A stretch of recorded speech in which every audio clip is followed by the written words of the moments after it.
O.H.Kryll.txt notepad window. Focused on yet another file plagiarized for your benefit by Winston himself. The search for the Illuminati. This information is presented for your perusal and is a continuation of my policy of informing the public what is currently available. The content of this information does not necessarily reflect the personal views of the papers, nor should the views, opinions, statements, or claims represented in the following be accepted by anyone reading these texts at face value.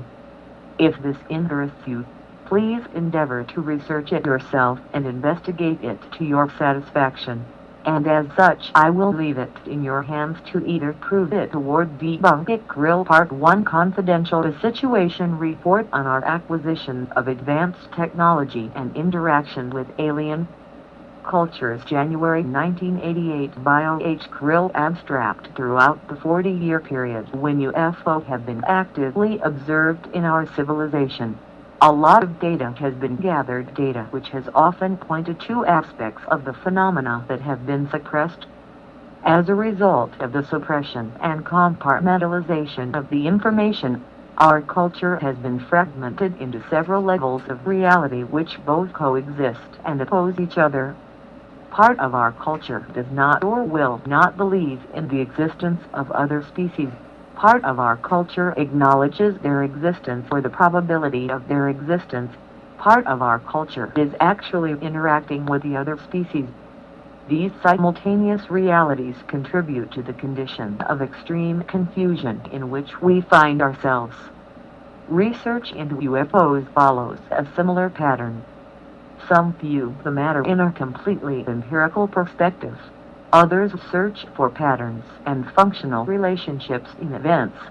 Still others go out and ask the right questions at the right time and get answers. Some of those answers that have appeared are, to some people, quite disturbing and fantastic. All in all, we are dealing with new concepts in physics, new concepts in psychology, and the gradually growing awareness that we are not only not alone here, but we have never been alone here.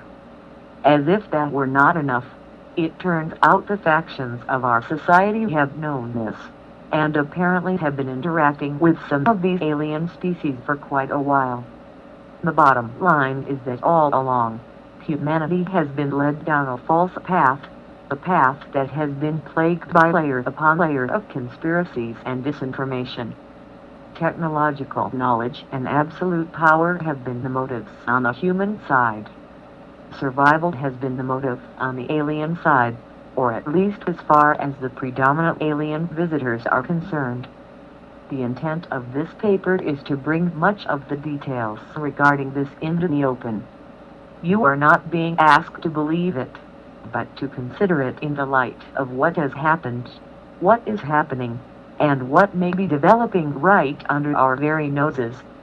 If you find that you cannot stomach such thoughts, or that you cannot deal with it, read no further. It is quite evident, or it should be, that the UFO situation is both complex and dangerous. The UFO problem is a multi-situational and multi-dimensional phenomena. We have established the following as having a basis. In fact, craft from other worlds have crashed on Earth. Alien craft are from both ultra-dimensional sources and sources within this dimension. So early U.S. government efforts at acquiring alien technology were successful. The U.S. government has had live alien hostages at some point in time. So the government has conducted autopsies on alien cadavers. So U.S. intelligence agencies, security agencies, and public agencies are involved in the cover-up of facts pertaining to the situation. Though people have been and are currently abducted, mutilated, murdered, and kidnapped as a result of the UFO situation. So there is a current active alien presence on this planet among us that controls different elements of our society. Alien forces maintain bases on Earth and on the Moon. The U.S. government has had a working relationship with alien forces for some time. with the express purpose of gaining technology in gravitational propulsion, beam weaponry and mind control. Millions of cattle have been killed in the process of acquiring biological materials. So both aliens and the U.S. government are responsible for mutilations, but for different reasons. We live in a multi-dimensional world that is overlapped and visited by entities from other dimensions. Many of these entities are hostile. Many are not hostile. So the basis of our genetic development and religions lies in intervention by non-terrestrial and terrestrial forces. So actual technology far exceeds that perceived by the public. The United States space program is a covert operation that exists for public relations purposes. People are being actively killed in order to suppress the facts about the situation. The CIA and the NSA are involved so deeply that exposure would cause collapse of their overt structure. Though facts indicate alien overt presence within 5 to 10 years, our civilization is one of many that have existed in the last billion years. You will probably have more conclusions to see. Just read on animal mutilations and UFOs general chronology. In the middle of 1963, a series of livestock attacks occurred in Haskell County, Texas. In a typical case, an Angus bull was bound with its throat slashed and a saucer-sized wound in its stomach. The citizenry attributed the attacks to a wild beast of some sort, a vanishing garment. As it continued its furtive forays through the Haskell County outback, the bloodluster assumed somewhat more mythic proportions and a new name was destined to endure: the Haskell Rascal. Throughout the following decade, there would be sporadic reports of similar attacks on livestock. These attacks were occasionally described as mutilations. The most prominent of these infrequent reports was the mutilation death of Snippy the horse in southern Colorado in 1967, accompanied by area UFO sightings, a convent committee investigation and worldwide press coverage. It was in 1973 that the modern animal mutilation wave can be said to have begun in earnest. That year is generally thought of as the year of the last concerted UFO flap, although there may be reason to question that contention, given the events of 2 years later. In 1973 and 1974, the majority of the classic mutilation reports originated in the central United States. In 1975, an unprecedented onslaught spread across the western two-thirds of the United States. Mutilation reports peaked in that year, accompanied by accounts of UFOs and unidentified helicopters. In 1978, the attacks increased. By 1979, numerous livestock mutilations were occurring in Canada, primarily in Alberta and Saskatchewan. Attacks in the United States leveled off.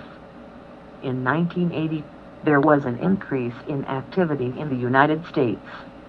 Mutilations have been reported less frequently since that year, though this may be due in part to an increased reluctance to report mutilations on the part of ranchers and farmers. The mutilations still continue. Over 10,000 animals have died in the United States. Although the mutilations have been occurring worldwide, the same circumstances are always present. General observations: any investigation which intends to probe the systematic occurrence of the mutilation attacks upon livestock and other animals must include within its purview certain factors which may or may not be directly related to the acts of mutilation themselves. These mutilations, the killing and furtive removal of external or internal parts, have been directed at literally thousands of animals, primarily livestock, since the 1960s. The surgery on these animals is primarily conducted with uncanny precision, suggesting the use of highly sophisticated implements and techniques. The numbing and persistent regularity of the mutilations and the seemingly casual disposal of the useless carcasses all hint at extreme confidence, even arrogance, of the mutilators. It is an arrogance which appears to be justified by the freedom and impunity with which these acts have been carried out. The pertinence of a specific element of the problem is shortly revealed in the course of any thorough investigation into the mutilations. I refer to the appearance of unmarked and otherwise unidentified helicopters within a spatial and temporal proximity of animal mutilation sites. The occurrence of the two has been persistent enough to supersede coincidence. These mystery helicopters are almost always without identifying markings, or markings may appear to have been painted over or covered with something. The helicopters are frequently reported flying at abnormal, unsafe or illegal altitudes. They may shy away if witnesses of law officers try to approach.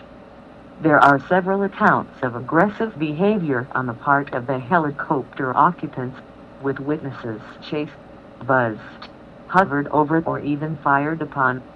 At times these choppers appear very near mutilation sites, even hovering over a pasture where a mutilated carcass is later found.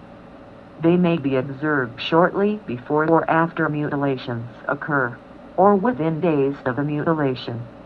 The intention here is merely to stress that the mystery helicopter element is a part of the issue which deserves scrutiny.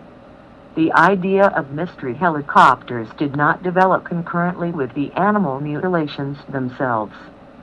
Such helicopters, unmarked, flying at low levels, soundless or sounding like helicopters, have been reported for years, and have been linked to an even more widespread phenomenon, the phantom fixed-wing aircraft. The helicopters themselves have been seen in areas where UFOs were reported, in many countries. In some of the more interesting accounts, the mystery helicopters were seen with UFOs, or shortly after the UFOs were sighted. The most case I can't think of, but certainly not the most isolated, is a case described by Virgil Armstrong in his lecture on What NASA Didn't Tell Us About the Moon. He discusses helicopters and UFOs in general. Armstrong describes a friend of his that had invented a special camera arrangement with the idea that it would increase the chances of getting good pictures of UFOs. The camera was mounted on a gun stock along with a laser. The idea was to fire the laser at the UFO if one appeared, and hopefully the UFO would come to a halt, enabling him to take some quality pictures. Not too long after they were set up in the desert, the UFO did in fact appear, and they fired the laser and the disc stopped in a hovering mode. They took quite a few good pictures of it. Shortly thereafter, the disc flew away. Within minutes, they heard the unmistakable sound of helicopters coming their way. The helicopters landed strategically around their group, and out of the choppers came a crew of black berets, which are strategic Air Force security forces. The commander of the berets walked up to the group and said, "What are you doing here?" "Obviously, we are photographing flying objects, and we just saw a flying saucer and we got some very, very good pictures of it." The commander then asked the leader of the group if he knew where he was. The group leader replied no. The commander then said, "We suggest you get out of here right now." The group leader then asked, "What right do you have to tell us to get out of here? Is this government land?" The commander of the Black Berets replied, "Indeed it is. It is Andrews Air Force Base, and if you are not out of here in 10 minutes, you are under arrest." With that, the Berets removed the film from the camera, and the group left. Not only does this illustrate one kind of instance where UFOs are seen in relationship to helicopters, but it also illustrates the fact that either some of the discs are ours, or we have a military/government relationship with those who fly them. The helicopters mentioned above are not the mystery ones, but were United States military ones.